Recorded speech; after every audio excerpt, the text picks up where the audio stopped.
No fim da Idade Média, o absolutismo foi pouco a pouco se instalando na Europa. Por uma questão de consenso, os estudiosos demarcam entre os séculos XV e XVI como o início da instalação dessa forma de Estado.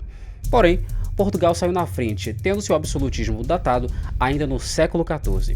Nesse vídeo, eu vou te explicar como se deu o absolutismo em Portugal e quais fatores levaram o Estado português a ser o primeiro Estado nacional no sentido moderno. Diferente de outras nações europeias que só consolidaram seus estados nacionais no final da Idade Média, Portugal foi pioneiro ao consolidar seu aparelho estatal já no século XIV. Para entender o processo de formação do Estado português e, consequentemente, do absolutismo, precisamos entender o contexto da época. No final do século XIV, Portugal foi palco de uma crise política. Após a morte do rei Dom Fernando I, uma disputa pelo direito ao trono tomou conta do país. A crise duraria 2 anos, chegando ao fim com a subida de Dom João ao trono, conhecido como Mestre de Avis. Foi por isso que essa sucessão de acontecimentos foi chamada de Revolução de Avis, sendo coroado em 1385, recebendo o nome de Dom João I de Portugal.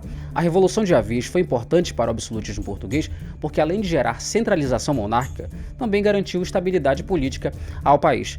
Essa estabilidade foi fundamental para o reino lusitano, o qual foi pioneiro na expansão marítima no século XV. O governo de Dom João I marca o início do absolutismo português e encontrou seu ápice com Dom João V. No sistema monárquico português, sob juramento, o rei se comprometia a respeitar as leis e a moral, e de forma alguma poderia violar as tradições ou os costumes religiosos. Vale destacar que no absolutismo, o rei concentra todos os poderes do Estado em si, não existindo outra instituição acima ou que limite o poder do monarca.